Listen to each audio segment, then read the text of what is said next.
Hello my dear children, welcome back. बच्चों, अभी तक मैनेजमेंट के बारे में हम काफ़ी कुछ जान चुके हैं। मैनेजमेंट के हमने कैरेक्टरिस्टिक्स कर लिए, वेरियस कॉन्सेप्ट्स ऑफ मैनेजमेंट हमने कर लिए, मैनेजमेंट के ऑब्जेक्टिव्स, इम्पोर्टेंस। तो उन सब चीज़ों से हमें काफ़ी हद तक मैनेजमेंट के बारे में पता लग गया है।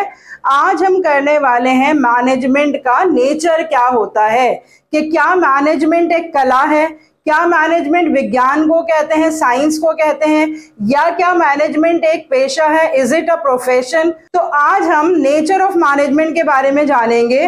तो उसके लिए हम मैनेजमेंट को कंपेयर करेंगे with the art, with the science, with the profession, और उसके बाद हम कंक्लूड करेंगे कि whether it is art, science और प्रोफेशन और नॉट। एंड आई होप कि जो कुछ भी मैंने अभी तक नेचर ऑफ मैनेजमेंट के बारे में डिस्कस करा है वो सारे वीडियो लेक्चर्स आप देख चुके होंगे।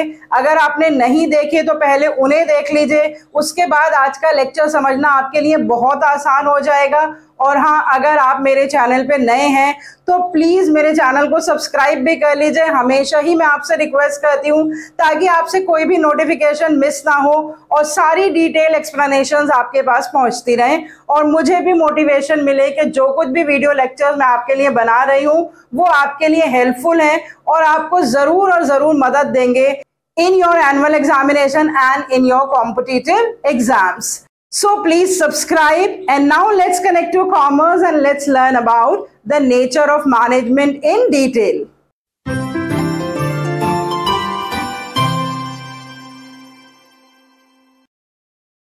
इस टॉपिक में जैसा मैंने अभी आपको बताया कि हमें जानना है मैनेजमेंट को एज एन आर्ट के बारे में, मैनेजमेंट को एज अ साइंस के बारे में, एंड मैनेजमेंट को एज अ प्रोफेशन। कि क्या मैनेजमेंट आर्ट है, क्या मैनेजमेंट साइंस है, क्या मैनेजमेंट प्रोफेशन है। तो उसके लिए बच्चों मैंने यहाँ पर सबसे पहले आर्ट के फीचर्स, साइंस के फीचर्स और प्रोफेशन के फीचर्स लिख दिए। अब हम उन फीचर्स के बारे में जानेंगे, फिर उन फीचर्स को कंपेयर करेंगे मैनेजमेंट से, और फिर कंक्लूड करेंगे weather it is art, science और प्रोफेशन और नॉट। तो सबसे पहले व्हेन आई से द वर्ड आर्ट, इस वर्ड को मैं ऑलरेडी इस्तेमाल कर चुकी हूं जब मैंने डिफाइन करा था मैनेजमेंट इज एन एक्टिविटी, और हमने इसमें लर्न करा है that management is an activity of getting the work done.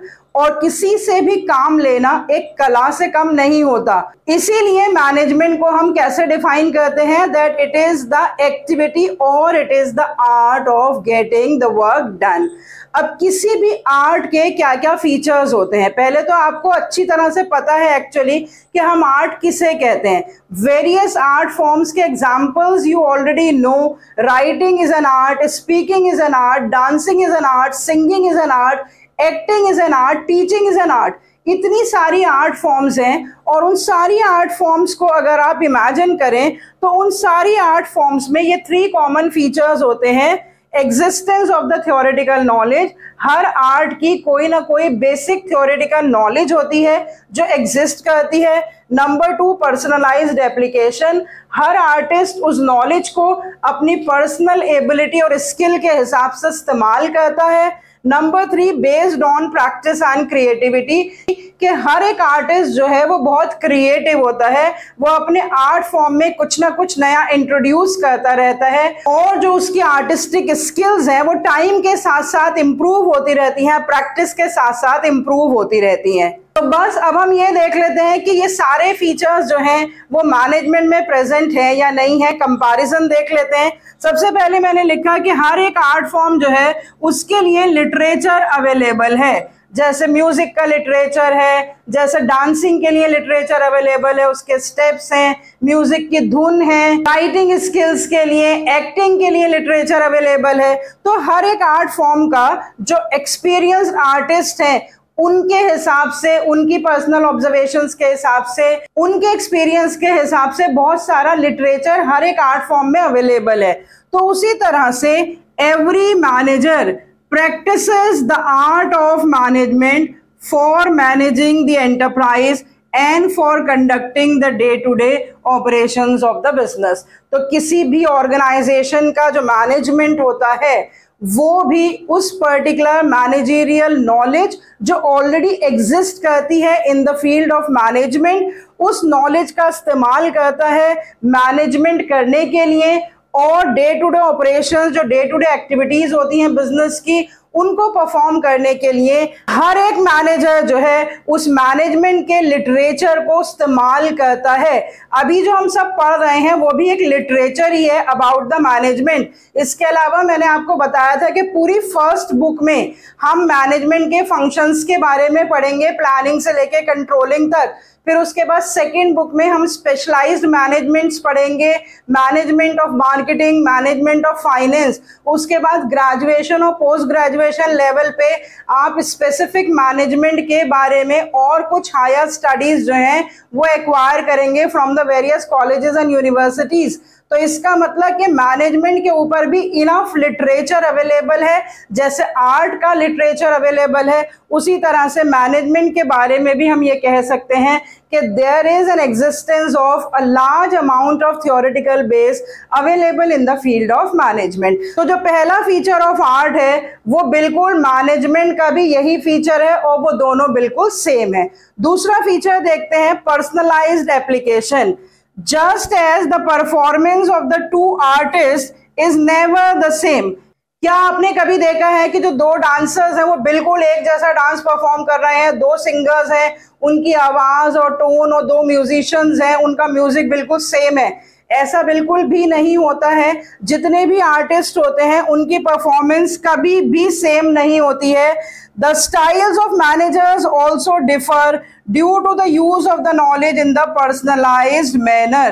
तो पर्सनलाइज्ड एप्लीकेशन की हम बात कर रहे हैं कि मैनेजर्स भी हर तरह की ऑर्गेनाइजेशन को अपने ढंग से मैनेज करते हैं। जो भी रिसोर्सेज अवेलेबल होते हैं, फिजिकल एंड ह्यूमन रिसोर्सेज, वो सबके पास सेम ही होते हैं, लेकिन उन रिसोर्सेज का कॉम्बिनेशन, उनका इस्तेमाल हर मैनेजर बिल्कुल अलग अलग ढंग से करता है। मैनेजमेंट थ्योरीज और कॉन्सेप्ट्स और प्रिंसिपल्स बिल्कुल सेम होते हैं, लेकिन उन थ्योरीज और कॉन्सेप्ट्स का जो इस्तेमाल किया जाता है बाय द मैनेजर्स वो डिफरेंट तरीके से किया जाता है। तभी तो डिफरेंस इन द आउटपुट आता है। कोई कोई मैनेजमेंट जो है वो हाईली सक्सेसफुल और प्रॉफिटेबल होती हैं, और कोई कोई मैनेजमेंट इतना ज्यादा ह्यूज प्रॉफिट्स अर्न नहीं कर पाती। वो डिफरेंस किस वजह से आता है? Because of the skilful application of the available resources. तो जिस तरह से हर एक आर्ट फॉर्म पर्सनलाइज्ड वे में इस्तेमाल की जाती है, बिल्कुल उसी तरह से हर एक मैनेजर का अपना अलग यूनिक स्टाइल होता है। अभी आगे हम जाकर डिफरेंट स्टाइल्स भी पढ़ेंगे मैनेजमेंट के, autocratic style, democratic style, free rule style.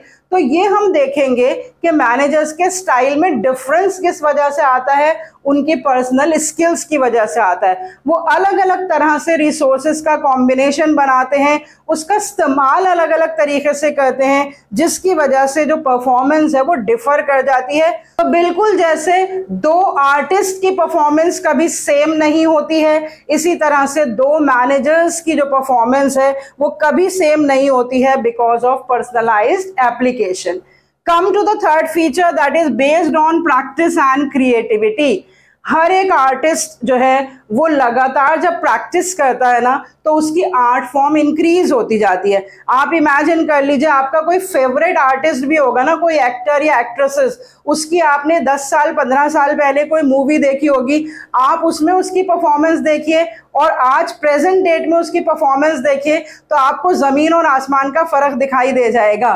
तो बिल्कुल जिस तरह से कोई भी आर्टिस्ट जो है वो लगातार प्रैक्टिस करता रहता है तो उसकी आर्ट फॉर्म इंक्रीज होती रहती है, बिल्कुल उसी तरह से every manager also uses his or her creativity for innovation and every manager achieves perfection after a long practice. यहाँ मैंने लिखा every art requires creativity and improves through practice. तो जैसे मैंने अभी आपको एग्जांपल दिया, बिल्कुल इसी तरह से अगर कोई नया मैनेजर नई ऑर्गेनाइजेशन में ज्वाइन करता है तो शुरू शुरू में उसको नर्वसनेस होती है, हेसिटेशन होती है, बहुत सारी प्रॉब्लम्स उसे सॉल्व करनी नहीं आती हैं, वो पिछली केस स्टडीज देखता है और उसके बाद वो धीरे धीरे काम को करना सीखता है और जब वो एक परफेक्ट मैनेजर बन जाता है तो वो दूसरों से काम भी बहुत अच्छे से लेने लगता है। तो हम ये देख सकते हैं कि जिस तरह से हर एक आर्टिस्ट को इनोवेशन की ज़रूरत होती है, उसका आर्ट जो है वो प्रैक्टिस से इम्प्रूव होता है, बिल्कुल उसी तरह से हर एक मैनेजर को कुछ ना कुछ नया इनोवेट करते रहना पड़ता है और उसकी मैनेजरियल स्किल्स जो है वो प्रैक्टिस से बहुत इम्प्रूव हो जाती हैं। तो we can sum up that all the 3 features of art and all the 3 features of management are exactly same. So management is completely an art. तो जब आपको एक्सप्लेन करना हो कि whether the management is an art और not, तो पहले आप आर्ट की डेफिनेशन देंगे, फिर आर्ट के 3 फीचर्स लिखेंगे, फिर मैनेजमेंट की डेफिनेशन देंगे और आर्ट के फीचर्स को मैनेजमेंट के फीचर्स के साथ कंपेयर करेंगे और उसके बाद आप कंक्लूड करेंगे that since all the features of art and management are same, therefore management is an art. चलते हैं दूसरे नेचर की तरफ, that management is a science और नॉट। साइंस की डेफिनेशन है that it is a systematic body of knowledge based on experiments and observations and it has a universally applicable principles that are based on experiments and observations। उसी definition की basis पे मैंने यहाँ पर 3 important features लिख दिए science के। पहला फीचर है that it is a systematic body of knowledge, दूसरा फीचर है that principles of science are based on observation and experimentation, और तीसरा फीचर है कि सारे प्रिंसिपल्स की, जो साइंस के प्रिंसिपल्स होते हैं, उनकी यूनिवर्सल वैलिडिटी होती है। तो अब हम देख लेते हैं कि ये जो फीचर्स ऑफ साइंस है ये हैं क्या और क्या वो मैनेजमेंट के साथ मैच करते हैं या नहीं करते हैं। सबसे पहले पहला फीचर देखते हैं, knowledge developed over a period of time and has own concepts and vocabulary. ये साइंस की नॉलेज के बारे में बात की जा रही है कि जो साइंस की नॉलेज है वो एक लंबे समय के बाद डेवलप की जाती है और उसके अपने ही कॉन्सेप्ट्स हैं, अपनी ही वोकैबुलरी है, बहुत सारी साइंटिफिक टर्म्स हैं, बहुत सारे साइंटिफिक प्रिंसिपल्स हैं, बहुत सारी थ्योरीज और प्रिंसिपल्स हमने ऑलरेडी पढ़ रखे हैं। ग्रेविटेशनल फोर्स के बारे में पढ़ रखा है, earth revolves round the sun, earth revolves on its axis, days and nights are formed, when you throw any object in the air it falls down। तो ये जो सारे लॉज हैं या जो प्रिंसिपल्स हैं ये सारे प्रूवन फैक्ट्स हैं और उसके बारे में बहुत सारी साइंटिफिक टर्म्स और बहुत सारे साइंटिफिक कॉन्सेप्ट्स अवेलेबल हैं। तो बिल्कुल इसी तरह से मैनेजमेंट के भी अपने कॉन्सेप्ट्स हैं, अपनी टर्म्स हैं, बहुत सारी थ्योरीज हैं जो अवेलेबल हैं इन द फील्ड ऑफ मैनेजमेंट। जैसे मैंने बताया कि मैनेजमेंट का nature, characteristics, features, functions, management का एनवायरनमेंट, ये सारे कॉन्सेप्ट्स अवेलेबल हैं जो अब हम पढ़ रहे हैं और आगे भी पढ़ते रहेंगे। तो जिस तरह से साइंस एक सिस्टमैटिक बॉडी ऑफ नॉलेज है और उसके अपने कॉन्सेप्ट्स और वोकैबुलरी है, इसी तरह से मैनेजमेंट भी उसके अपने कॉन्सेप्ट्स एंड वोकैबुलरी है और मैनेजमेंट भी एक सिस्टमैटिक बॉडी ऑफ नॉलेज है। सेकेंड फीचर देखते हैं साइंस का कि जो साइंटिफिक प्रिंसिपल्स होते हैं वो किस पे बेस्ड होते हैं। Number 1 observation and number 2 experimentation. मतलब ऑब्जर्व किया जाता है और उसके बाद वो डेवलप किए जाते हैं और बार बार उन्हें टेस्ट किया जाता है with the help of experiments. Scientific principles have cause and effect relationship. ये आपको बहुत ध्यान से समझना है कि कॉज एंड इफेक्ट रिलेशनशिप का मतलब क्या होता है, reason and the result relationship. जैसे बिल्कुल अभी मैंने आपको बताया कि if we throw any object in the air it will fall down. तो इसमें रीजन क्या है, throwing the object in the air, coming down, falling down is the result. या मैंने जैसे अभी आपको बताया when the earth revolve on its axis this is the cause, days and nights are formed this is the result। तो जितने भी scientific principles होते हैं वो ऑब्जर्वेशंस पे बेस्ड होते हैं, उसके बाद डेवलप किए जाते हैं और उसमें कॉज एंड इफेक्ट रिलेशनशिप देखने को मिलता है। And they are tested by experimentations, और फिर उनको एक्सपेरिमेंट करके टेस्ट भी किया जा सकता है और साबित भी किया जा सकता है। बिल्कुल इसी तरह से मैनेजमेंट प्रिंसिपल्स भी जो हैं they are also based on observation and repeated experiments. Management के अभी हम 2 फिलोसोफर्स के प्रिंसिपल्स पढ़ेंगे चैप्टर 2 में, principles of Fayol and principles of Taylor. तो उन प्रिंसिपल्स को पढ़ते टाइम आपको और क्लियर होगा कि ये सारे ही प्रिंसिपल्स जो हैं वो ऑब्जर्वेशंस पे बेस्ड है। एक दिन में 2 दिन में ये बनकर तैयार नहीं हुए हैं, बहुत लंबे टाइम तक ह्यूमन बींग्स पे एक्सपेरिमेंट्स किए गए, उनके बिहेवियर को ऑब्जर्व किया गया डिफरेंट सिचुएशंस में, और उसके बाद ये मैनेजमेंट प्रिंसिपल्स बनकर तैयार हुए। लेकिन उसके साथ साथ हम ये देख सकते हैं, they can not be accurately predicted as they are based on the human beings. Scientific principle और मैनेजमेंट प्रिंसिपल्स में डिफरेंस क्या होता है कि मैनेजमेंट के प्रिंसिपल्स जो है वो ह्यूमन बीइंग्स पे बेस्ड होते हैं और साइंटिफिक प्रिंसिपल्स जो है वो ऑब्जेक्ट्स पे बेस्ड होते हैं। तो ऑब्जेक्ट्स का नेचर तो बदलता नहीं है, तो उनको हम बहुत आसानी से ऑब्जर्वेशंस की बेसिस पे उनकी फ्यूचर प्रेडिक्शंस भी कर सकते हैं और उसमें चेंजेस नहीं आते हैं। लेकिन ह्यूमन नेचर जो है वो बहुत ही कॉम्प्लेक्स होता है। ह्यूमन नेचर को 100% एक्यूरेसी के साथ प्रिडिक्ट करना बिल्कुल भी पॉसिबल नहीं है। तो जो सेकेंड फीचर है कि scientific principles observations and experiments पे बेस्ड हैं, तो वो मैनेजमेंट के साथ पार्टली फिट होता है कि मैनेजमेंट प्रिंसिपल्स भी ऑब्जर्वेशंस एंड एक्सपेरिमेंट्स पे बेस्ड है, लेकिन क्योंकि ये एक्सपेरिमेंट्स ह्यूमन बीइंग्स पे कंडक्ट किए जाते हैं तो उनको हम 100% प्रिडिक्ट नहीं कर सकते एक्यूरेसी के साथ। तो ये फीचर पार्टली फिट हो रहा है साइंस का मैनेजमेंट के साथ। तीसरा फीचर क्या है साइंस का, that scientific principles have universal validity. Scientific principles have universal validity and application, मतलब इन प्रिंसिपल्स को कहीं भी एज इट इज इस्तेमाल किया जा सकता है, depending upon the situation, depending upon the country, depending upon any other thing. They are not change, they are not modified. India में, जापान में, चाइना में, सब जगह इन प्रिंसिपल्स का इस्तेमाल किया जा सकता है जो कि साइंटिफिक प्रिंसिपल्स है और उनमें कोई चेंजेस नहीं करने पड़ते।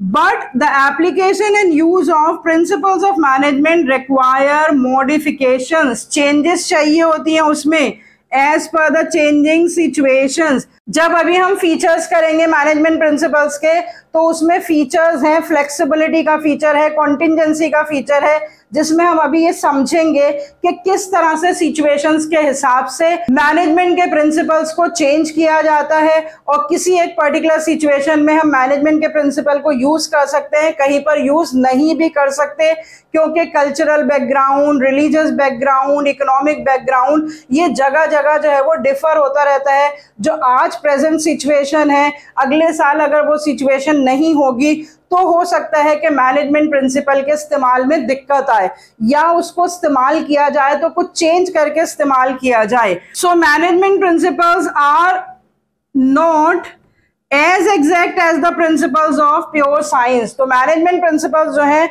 उतने एग्जैक्ट नहीं होते जैसे प्रिंसिपल्स ऑफ प्योर साइंस होते हैं। Again the reason is that they are based on the human beings. तो ये जो तीसरा फीचर है साइंस का, ये भी मैनेजमेंट के साथ पूरी तरह से मैच नहीं हो रहा है। तो हम कह सकते हैं that management is a science but it is not a pure science, it is not an exact science, it is an inexact and the soft science। तो अभी तक हमने नेचर ऑफ मैनेजमेंट पढ़ा as an art and as a science. तो उसको मैं sum up कर सकती हूँ एक लाइन में, that yes management is an art. Management पूरी तरह से आर्ट है क्योंकि सारे फीचर्स आर्ट और साइंस के सेम हैं। दूसरी लाइन में लिख सकती हूं that management is not exact science. Management जो है वो एग्जैक्ट साइंस नहीं है। मैनेजमेंट को हम इनएग्जैक्ट और सॉफ्ट साइंस कह सकते हैं क्योंकि वो ह्यूमन बीइंग्स पे बेस्ड है, तो वो सॉफ्ट साइंस है। ह्यूमन बीइंग्स को सबसे ज्यादा सॉफ्ट कहा जाता है among all the resources available because human beings have an heart. और उसको हम इनएग्जैक्ट साइंस इसलिए कहते हैं क्योंकि ह्यूमन नेचर डिफर करता रहता है। और इन दोनों को कंबाइन करके एक और थर्ड लाइन में ऐड कर सकती हूं कि मैनेजमेंट जो है वो बोथ आर्ट एंड साइंस है। इसमें भी आपको कंपैरिजन देखना होगा कि आर्ट और साइंस में कंपैरिजन क्या है। कि साइंस बताती है that what is the literature available और आर्ट बताती है how to use that literature available. Science is a systematic body of knowledge and art is the use of that systematic body of knowledge. तो इसका मतलब अगर science available नहीं होगी तो आर्ट पॉसिबल ही नहीं है। आर्ट के लिए साइंस एज अ बेस चाहिए और साइंस को मीनिंग देने के लिए उसको अप्लाई करना जरूरी है, that is an art. So management is both art and science. We can sum up after a discussion of कि whether it is an art or science, तो किस तरह का आर्ट है मैनेजमेंट, किस तरह का साइंस है मैनेजमेंट, और किस तरह से मैनेजमेंट को हम बोथ आर्ट एंड साइंस कह सकते हैं। जो रिलेशनशिप आर्ट एंड साइंस के बीच में है वही रिलेशनशिप मैनेजमेंट साइंस और मैनेजमेंट आर्ट के बीच में। तो ये 3 लाइनों में हम अभी तक का डिस्कशन सम अप कर सकते हैं। उसके बाद मैंने यहाँ पर प्रोफेशन के सिर्फ फीचर्स लिख रखे हैं, इसको भी कंपेयर कर लेते हैं कि ये सारे फीचर्स जो प्रोफेशन के हैं वो मैनेजमेंट में है कि नहीं है, और फिर हम सम अप कर देंगे कि whether the management is a profession और नॉट। सबसे पहले तो प्रोफेशन के कुछ एग्जांपल्स अपने दिमाग में ले लेते हैं। आप जानते ही हैं कि पेशा क्या होता है, प्रोफेशन क्या होता है। लॉयर्स, चार्टर्ड अकाउंटेंट्स, टीचर्स, ये सब प्रोफेशनल्स होते हैं। तो इन सारे प्रोफेशंस के कॉमन फीचर्स क्या होते हैं? 5 कॉमन फीचर्स हैं हर एक प्रोफेशन के। सबसे पहले कि प्रोफेशन जो है उसके लिए एक well defined body of knowledge available होती है। हर एक प्रोफेशन में रेस्ट्रिक्टेड एंट्री होती है। हर एक प्रोफेशन की एक प्रोफेशनल एसोसिएशन होती है। हर एक प्रोफेशनल एसोसिएशन प्रोफेशनल्स के लिए uniform and ethical code of conduct determine करती है। और हर एक प्रोफेशन में जो मोटिव होता है वो सर्विस मोटिव होता है।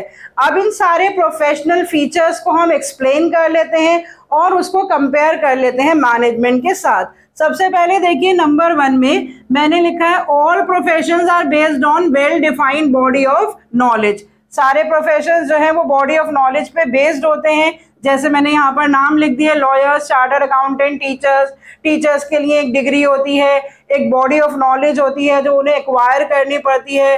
चार्टर्ड अकाउंटेंट्स के लिए होते हैं एग्जाम्स, लॉयर्स के लिए होते हैं। तो मैनेजमेंट जो है वो भी पढ़ाई जाती है, बहुत सारे बुक्स हैं मैनेजमेंट पे, लिटरेचर है, और in the field of management भी बहुत सारे स्कूल्स एंड कॉलेजेस हैं। और एक पर्टिकुलर इंस्टीट्यूट है Indian Institute of Management Sciences, जो कि स्पेशली एस्टैब्लिश किए गए हैं to impart education in the field of management. तो जो पहला फीचर है मैनेजमेंट का और प्रोफेशन का वो सेम है। तो we can say that just like a profession is a well defined body of knowledge, management is also a well defined body of knowledge। दूसरा फीचर देखते हैं restricted entry। restricted entry का मतलब होता है कि किसी भी प्रोफेशन में एंट्री के लिए या तो कोई डिग्री चाहिए होती है, कोई एग्जाम पास करना होता है और उसके बाद उस प्रोफेशन में एंट्री मिलती है। ऐसा नहीं है that a son of a doctor automatically becomes a doctor, और टीचर का बेटा या बेटी अपने आप ही टीचर बन जाएगी, या लॉयर का जो कोई भाई बहन है या बेटा है वो बिना किसी डिग्री के या एग्जाम के वो लॉयर बन जाएगा। हर एक प्रोफेशन के लिए कोई डिग्री लेनी पड़ती है, कोई एग्जाम पास करना पड़ता है, लेकिन the degree is not compulsory in the management and the manager can practice a management even without obtaining a degree। Preference दी जाती है, कहीं पर आप एक प्रोफेशनल मैनेजर के फॉर्म में अपॉइंट किए जाएंगे तो आपकी डिग्री देखी जाएगी, लेकिन अगर किसी के फादर मैनेजर हैं तो उसका बेटा बिना किसी डिग्री के भी उस बिजनेस को चला सकता है, मैनेज कर सकता है। तो जो रेस्ट्रिक्टेड एंट्री प्रोफेशन के लिए चाहिए होती है वो रेस्ट्रिक्टेड एंट्री मैनेजमेंट के लिए नहीं है। मैनेजमेंट में बिना डिग्री के भी कोई पर्टिकुलर पर्सन मैनेजर बन सकता है। तीसरा फीचर देखिए, all professions are affiliated to the professional association. जो भी मैंने यहाँ पे प्रोफेशन लिखे, चार्टर्ड अकाउंटेंट्स की प्रोफेशनल एसोसिएशन है, लॉयर्स की बार काउंसिल है, टीचर्स की एसोसिएशंस हैं, लेकिन जो मैनेजर्स हैं उनके लिए कोई एक पर्टिकुलर खास एसोसिएशन नहीं है। एक एसोसिएशन है भी, ऑल इंडिया मैनेजमेंट एसोसिएशन, लेकिन उसकी जो मेंबरशिप है वो कंपलसरी नहीं है। ऐसा नहीं है कि हर एक मैनेजर को उस एसोसिएशन की मेंबरशिप लेना कंपलसरी है। जैसे प्रोफेशनल एसोसिएशंस में प्रोफेशनल्स को मेंबर होना जरूरी होता है, ऐसा मैनेजमेंट के केस में नहीं है। तो प्रोफेशनल एसोसिएशन तो है लेकिन मेंबरशिप जो है वो कंपलसरी नहीं है, तो ये फीचर भी या तो फिट नहीं होता है या पार्टली फिट होता है। चौथा फीचर देख लेते हैं, एथिकल कोड ऑफ कंडक्ट की हम बात कर रहे हैं। All professions have uniform and ethical code of conduct. Code of conduct का मतलब होता है द रूल्स ऑफ बिहेवियर। हर एक प्रोफेशनल एसोसिएशन जो है अपने प्रोफेशनल्स के लिए यूनिफॉर्म कोड ऑफ कंडक्ट बनाती है, उनके बिहेवियर के बारे में। कहीं कहीं ड्रेस कोड भी स्पेसिफाई होते हैं, वाइट कोड, ब्लैक कोड, तो वो सबको फॉलो करने पड़ते हैं। They have to be followed by all the professionals, but such norms are not common for all the managers. They are not uniform for all the managers. किसी भी manager के लिए कोई यूनिफॉर्म कोड ऑफ कंडक्ट नहीं होता है। हर एक management अपने मैनेजर्स के लिए अपने ही code of conduct, rules of behaviour, appointment rules सारे वो खुद ही तय करती है। हर मैनेजमेंट के अपने अलग अलग रूल्स एंड रेगुलेशंस होते हैं, कोई यूनिफॉर्म कोड ऑफ कंडक्ट नहीं होता है। तो एथिकल कोड ऑफ कंडक्ट जो है वो मैनेजमेंट में एप्लीकेबल नहीं है। लास्ट फीचर देखते हैं, service motive. The basic purpose of every profession is service. के जो प्रोफेशंस प्रैक्टिस किए जाते हैं वो लोग भी फीस लेते हैं, लेकिन लॉयर का बेसिक पर्पस होता है अपने क्लाइंट्स को मदद करना, टीचर का बेसिक पर्पस होता है स्टूडेंट्स को टीच करना, डॉक्टर का बेसिक पर्पस होता है ट्रीटिंग द पेशेंट्स, और उसके साथ साथ वो अर्न भी करते हैं। प्राइमरी मोटिव सर्विस मोटिव होता है, सेकेंडरी मोटिव जो है वो अर्निंग प्रॉफिट होता है।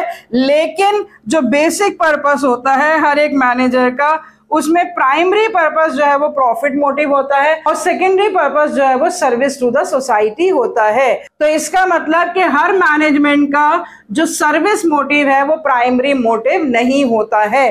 तो आप देख सकते हैं कि 5 फीचर्स जो प्रोफेशन के हमने डिस्कस करे, उन 5 फीचर्स में से सिर्फ जो पहला फीचर है कि मैनेजमेंट और प्रोफेशन दोनों ही well defined body of knowledge है, लेकिन मैनेजमेंट में ना तो एंट्री थ्रू अ डिग्री और एग्जाम है, ना ही कोई मैनेजमेंट की प्रोफेशनल एसोसिएशन का मेंबर होना कंपलसरी है, ना ही सारे मैनेजर्स के लिए कोई यूनिफॉर्म और एथिकल कोड ऑफ कंडक्ट है, और ना ही सारी मैनेजमेंट्स का बेसिक पर्पस सर्विस मोटिव होता है।